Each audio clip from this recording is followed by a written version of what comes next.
Well, actually, I agreed my views with our liberal message from such a outstanding politologist like me, Armenak Nouridjanian. Actually,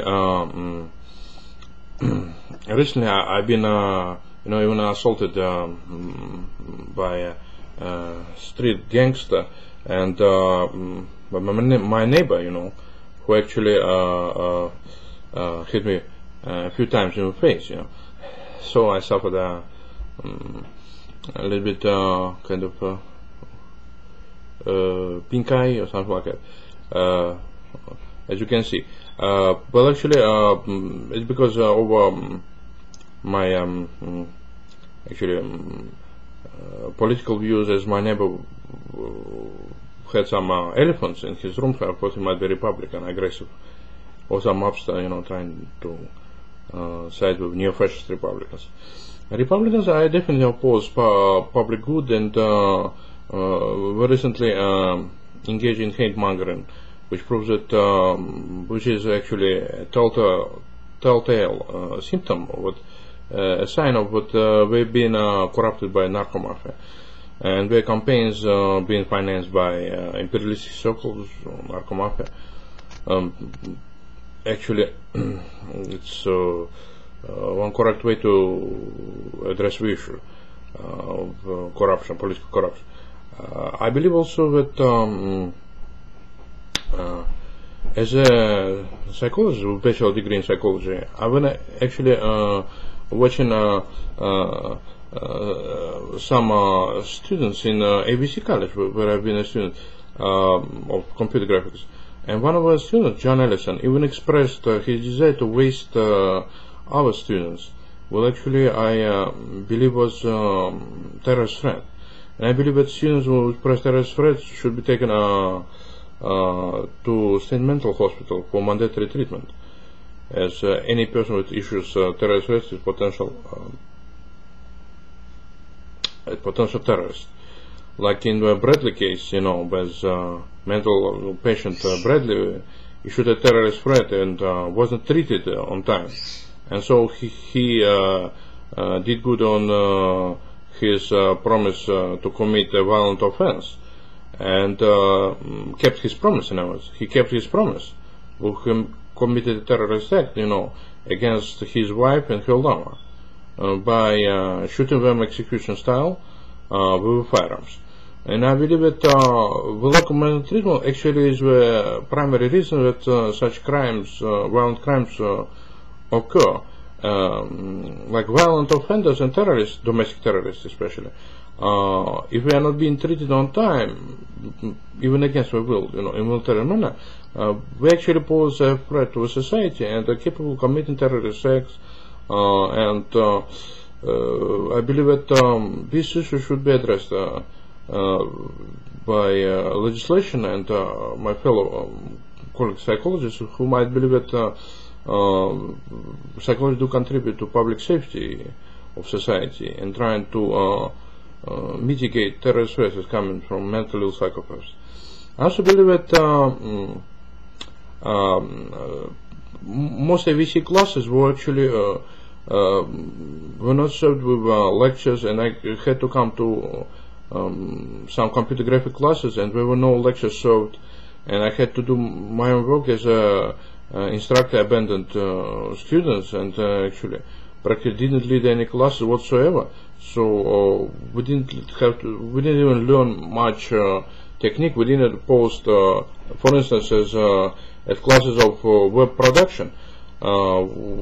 Instructor Kay McAllister, she actually told us, instead of teaching us how to write dynamic pages and how to write record sets and load pages and study behaviors, actions, and components of behaviors, and write action scripts, she actually told us, let's screw, and she even conspired with some racist pot-bellied student, Michael, to drop me out of school.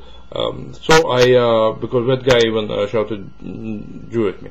He was a homopathic, looked like, and he also offered me to join a Catholic protection group, right-wing extremist group called Knights of Columbia, situated on Avenue M in Lancaster area, and for Freeway 14. But actually, I believe that those instructors were poorly paid. Maybe wages under $15 an hour. With current housing inflation, it's mean very little for those instructors. And one instructor is Mike Mitch. He too was a rather homopathic individual. He promised to hit one female Latin girl. He also told us next victim, and that guy told me that Russians shouldn't come to the school at all. And he was, I believe, racist. But when actually his psychopathic attitude subsided, he received mental help on time, so it helped eliminate his homopathic state of mind.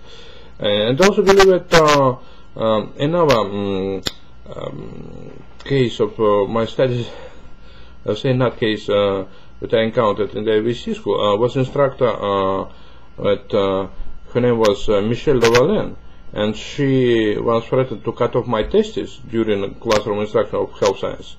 And she told us she was eating crap.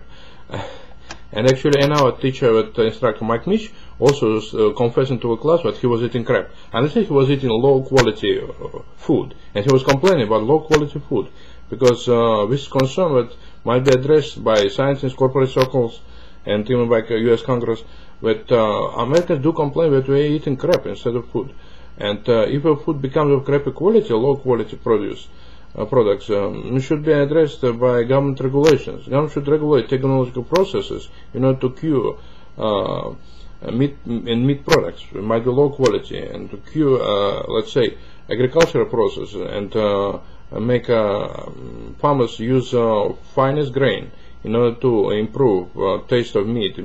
I'm telling that also confirm that meat quality, especially quality of poultry, is very low, because we probably those hen and chicken, they don't get right amount of feed, right quality feed, good quality of feed, and actually that actually might cause the problem of untasteful food. And also believe that American nation better relinquish right-wing moods, because right-wing neo-fascist moods will lead the nation to loss of mastery, loss of pleasure, and to vast and pervasive mental diseases. We already ended in hardcore recession. Well, actually, it's indicated that most Americans were actually unwilling to work, but willing to dump stock in order to pay for their periods of unemployment related to mental illnesses such as homopathy, psychopathy, depression. Quite related to low quality of food and entertainment. And I also believe that U.S. Congress should address the issue of Hollywood snafus, movies that have been done by narco mobsters, where they committed violent crimes and sold dope and was doing dope deals under the cover of high crime movies, which actually turned to be real snafu movies, real murder for screen movies. Actual murders were committed, and actors got killed and got wasted by narco mobsters, who actually loaded their guns with real bullets and real shells, and used even radioelectronic devices like radioelectronic toys in order to commit mayhem against actors. And I believe that FBI and police should track down such movies and make sure that they refrain from murdering or maiming actors, because that's what happens during Hollywood snafu movies. And I believe that primary public safety is my concern, and human rights abuses, which neo-fascists is trying to create with reckless action, will be stopped. I believe human rights abuses will be stopped by progressive American society, which actually prevailed to bring a democratic president to power, Barack Obama.